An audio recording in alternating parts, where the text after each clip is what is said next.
Bienvenue au Sagittaire et au Chemin de Vie 5 sur la chaîne de thérapie holistique d'épanouissement et d'accomplissement pour cet horoscope onomantique du mois de mars.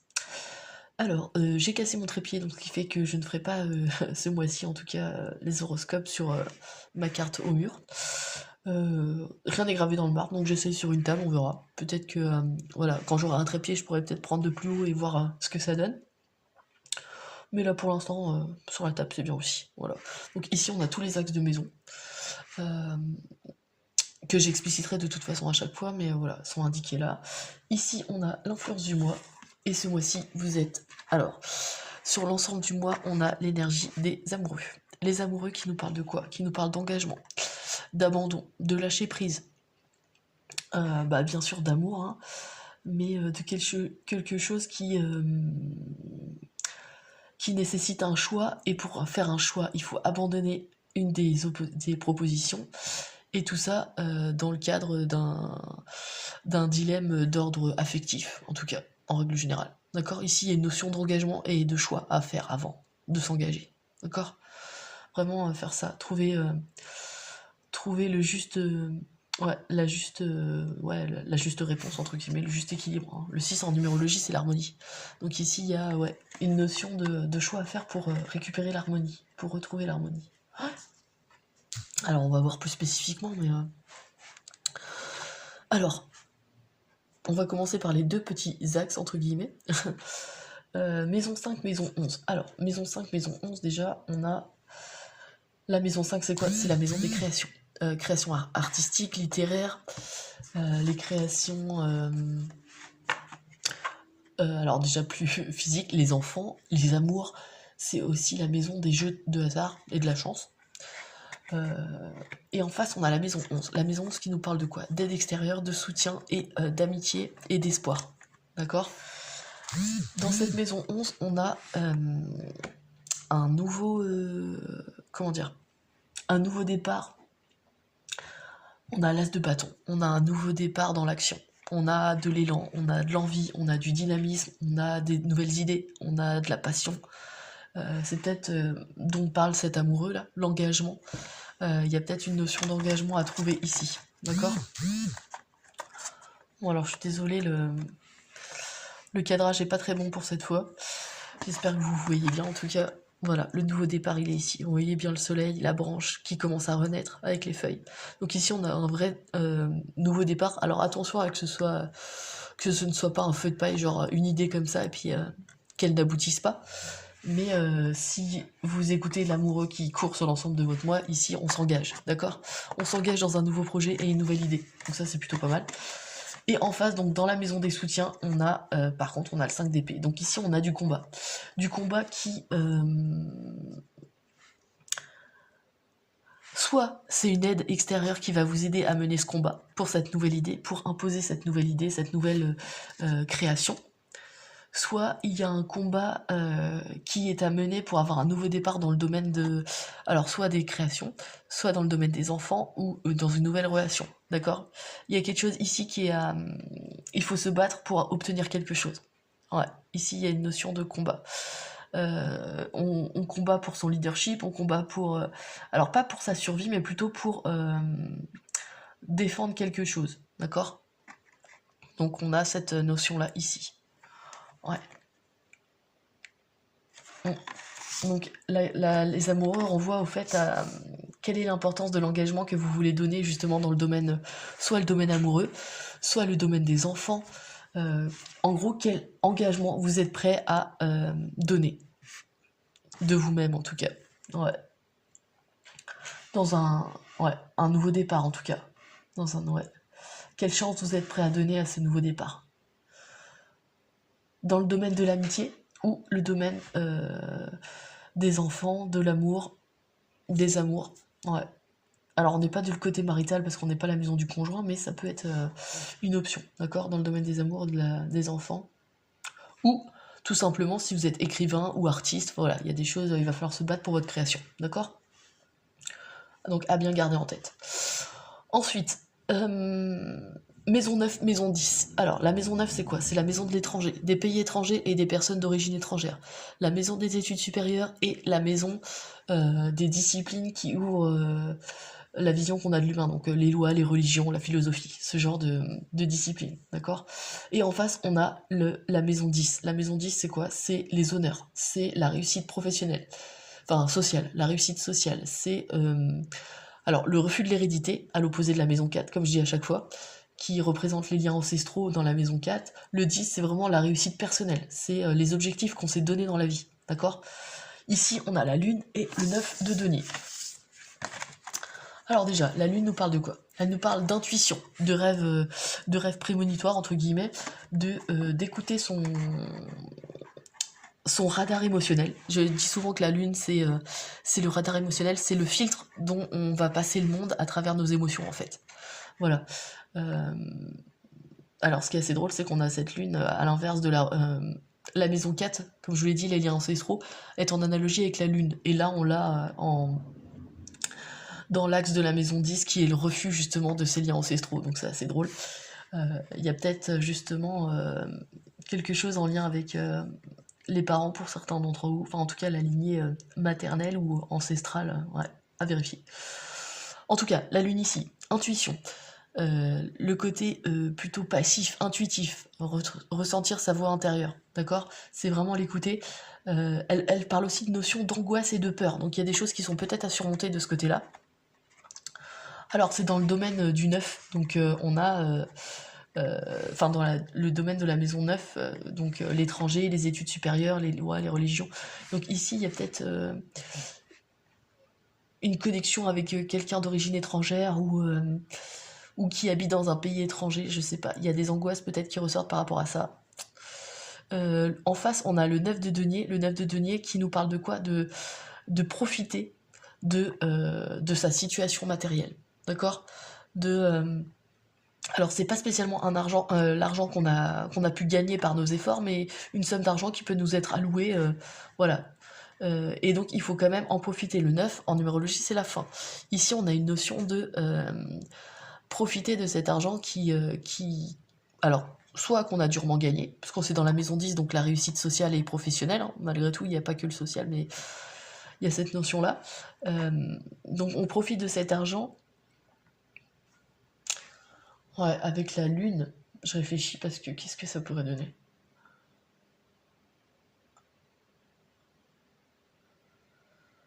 Ouais, je pense ici, il y a peut-être un équilibre à trouver entre la matière et le monde invisible, entre guillemets. Ouais,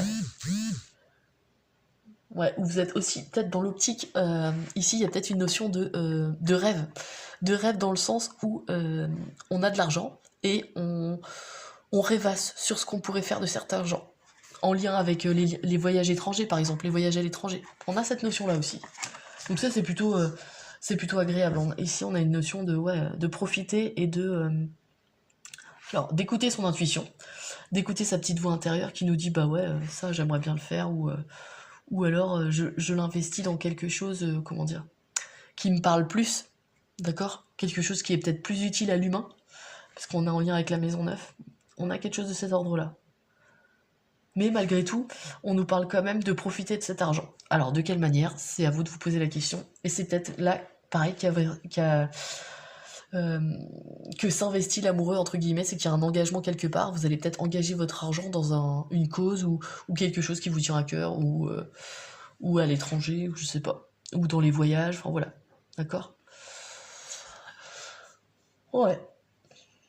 Et c'est peut-être cette idée dont vous parliez ici, elle est peut-être en lien avec cet argent dont vous allez profiter. Je sais pas, à voir, pour certains d'entre vous. Alors après, vous prenez que ce qui résonne en vous, hein, parce que c'est un tirage général, donc voilà. Et enfin, le gros de l'axe d'influence, donc on a 3 maisons concernées, sachant que la maison 12 revient 2 fois. Alors, premier axe, on a maison 7, maison 12. Alors, la maison 7, c'est quoi? C'est la maison du conjoint, c'est la maison des partenariats, la maison des contrats, des ennemis déclarés aussi. Et en face, on a la maison 12, donc la maison de la fin, parce qu'on a fini la roue zodiacale avec la maison 12. C'est la maison des grandes maladies, la maison des épreuves, la maison du détachement aussi. Et avec cet axe-là, on a le 7 de bâton et le 3 de bâton. Alors déjà, on est dans le bâton, c'est une énergie plutôt d'action ou de quelque chose qui est dynamique, d'accord? Parce que le bâton, c'est le feu, hein. Ici, le 7 de bâton nous parle de... déjà, on retrousse ses manches ici. On a un combat qui est challengeant, qui nous plaît, qui est dynamique. Et là, le 7 de bâton nous parle de garder ses positions, défendre son point de vue, d'accord ? Dans la maison du conjoint ou des contrats ou des choses, ici, on va se battre pour obtenir quelque chose. Soit on obtient le contrat, soit on fait tout pour obtenir un contrat, soit on garde une opinion face à un partenaire professionnel ou face à un conjoint, sachant qu'en face, on a le 3 de bâton dans la maison 12. Alors, le 3 de bâton, c'est quoi ? Le 3 de bâton, c'est on est plutôt à l'arrêt et on regarde, on sait qu'il y a une terre qui est plus verte ailleurs, mais on prend le temps de regarder. On sait que ça va arriver, on le regarde au loin, on voit que c'est plus vert, mais on est encore en position de réflexion ou du moins de sauvegarde de l'idée qui est en cours, d'accord, du projet qui est en cours. Ici, on a une notion de potentialité, d'accord. Souvent, le 3 ici nous parle de 3 critères pour permettre de réaliser cette idée de 3 de bâton. Alors les 3 critères, déjà, en général, moi ce que je dis, c'est que dans les 3 critères, il y a vous-même, et il y a 2 autres critères dont, là, c'est à vous d'y réfléchir, qui vous permettent de faire aboutir cette idée, qui est encore en gestation, d'accord, qui n'est pas encore prête à se réaliser, mais en tout cas, vous vous battez pour ça, d'accord, vous vous battez pour cette idée. Alors c'est assez drôle parce que là aussi, on se bat pour une créativité, donc là, ça ressort vachement dans vos dans vos cartes en fait, hein. Ouais, dans vos arcanes là, sur tous les axes de maison, il y a quand même à part ici où vous profitez de l'argent et que voilà, il faut suivre votre intuition, là il y a du combat, et là aussi, vous défendez votre position ici, d'accord, vous défendez votre position, et ce 3 de bâton est dans la maison des épreuves et de la fin, donc ici il y a une notion de détachement, c'est-à-dire que on va rester sur ses positions, mais il faut aussi se dire que si cette idée ne vient pas à son terme tout de suite, elle viendra de toute manière en temps et en heure, d'accord, dans la maison 12, ouais, la maison, ouais. Ouais, je réfléchis, mais ouais, c'est ce que je dirais. Donc ici, c'est pas du combat, il est moins dur qu'à la limite le combat avec le 5 d'épée, là, dans l'axe maison 5, maison 11. Mais il y a quand même une notion de je retrousse mes manches et j'impose mon point de vue. Je défends mon point de vue en tout cas, d'accord ? Ensuite, on a l'axe maison 12, maison 8.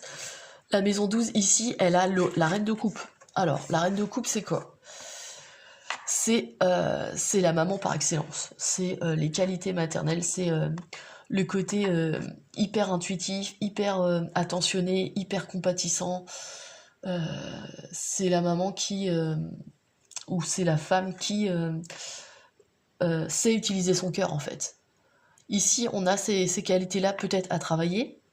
Donc dans la maison 12, en plus, on est dans la maison des épreuves. Donc ici, il y a une notion de émotionnel à travailler peut-être. De justement peut-être communiquer plus avec son cœur qu'avec son mental. Ça, c'est possible aussi. Parce que la maison 12, en analogie, elle est avec le poisson. Le poisson qui est un signe plutôt émotionnel et intuitif plutôt que cérébral. Ouais. On a cette notion-là, et en face, on a... Alors, c'est assez drôle. Voilà ce que je viens de vous dire, en plus, que c'est plus intuitif que cérébral. En face, on a la reine d'épée. La reine d'épée qui est tout sauf émotionnelle et intuitive. Elle est analytique. Analytique, cérébrale et intellectuelle. C'est celle qui va tout analyser, tout fouiller, qui va être critique, qui a bien analysé les choses et qui va trancher. D'accord ? Et là, elle est dans la maison 8, la maison des transformations, la maison de la mort. La maison, alors la mort symbolique, hein, enfin là, personne ne va mourir. La maison 8, la maison de la transformation, de la mort et de tout ce qui est en lien avec de l'argent qu'on reçoit. C'est marrant, parce que ça peut rejoindre le 9 de Pentacle. Il y a peut-être ici une notion d'héritage, je sais pas, peut-être, parce que la maison 8, c'est l'héritage. Hein. Mais on a ici, clairement, une opposition entre le cœur et la tête. D'accord ? Ces deux femmes, séparément, ont leur qualité propre, mais ici, quand elles sont dans des maisons aussi, je dirais, peut-être pas difficiles, mais il y a quand même c'est des maisons d'apprentissage, hein, parce que la maison 8 de la transformation, j'ai l'impression qu'on doit passer donc de cette maison 8 on doit passer de l'état de reine d'épée à la reine de coupe, donc c'est-à-dire être moins critique, moins analytique, moins cérébral pour être plus compatissant, plus ouvert sur le cœur dans la maison 12, la maison de la fin. Donc c'est peut-être l'étape ultime que vous devez par lequel vous devez passer, sachant que n'oubliez pas, vous êtes comment dire, soutenu, ou en tout cas il y a l'énergie des amoureux, donc les amoureux qui nous parlent d'amour hein, principalement, donc il y a vraiment une énergie de cœur qu'il faut récupérer ici, j'ai l'impression, ou du moins trouver un équilibre entre son cerveau et son cœur. Ouais, parce que c'est dans la maison des grandes épreuves, hein, donc c'est peut-être une leçon à apprendre, la reine de coupe. Ouais. Ouais. Alors je réfléchis par rapport aux 3 de bâton, on a un potentiel, mais qui est encore en friche, et c'est peut-être justement ce côté émotionnel qui vous a pas été inculqué qu'il faut travailler. Ouais.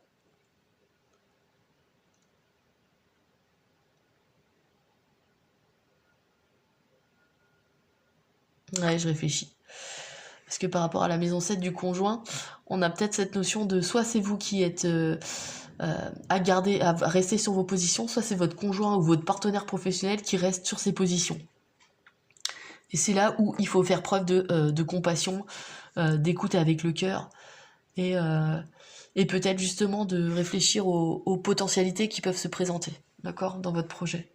Sachant que n'oubliez pas, dans la maison 5, donc la maison des créations, on a le nouveau départ. Hein. On a un nouveau départ alors très dynamique, d'accord. On a le feu, on a l'élan, on a la passion, donc ça c'est plutôt positif. Mais c'est pas sans se battre avant, d'accord. Alors sachant que ce 5 d'épée, il est dans la maison des soutiens, des aides. Donc le fait de se battre peut vous aider, d'accord. Je pense. Ouais. Ou en tout cas, il y a des amis, vous avez des soutiens qui peuvent vous aider durant ce combat. Quel combat, je sais pas. Mais ouais.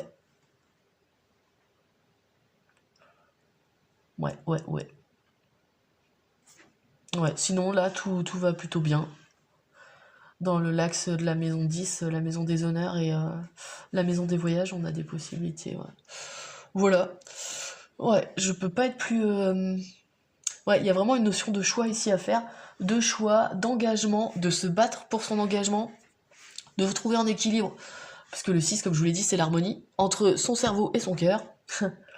Ouais, voilà, et n'hésitez pas à écouter votre intuition. Voilà, pour ce mois de mars, pour vous les chemins de vie 5 et les sagittaires. N'hésitez pas à recouper les informations, pour savoir si vous êtes, admettons, vous êtes sagittaire, mais que vous avez un chemin de vie en 2, allez voir le chemin de vie 2, hein, et les ascendants si vous le connaissez. Voilà, n'hissitez pas à liker, à vous abonner et à partager si ça vous dit. Je propose ce genre d'analyse sur mon site internet www.ta-du6accompagnement.com. Alors c'est un site un peu en chantier en ce moment, donc n'hésitez pas à me contacter par mon numéro de téléphone si ça vous intéresse. Voilà. Et puis il me reste à vous dire au mois prochain pour les horoscopes onomantiques du mois d'avril.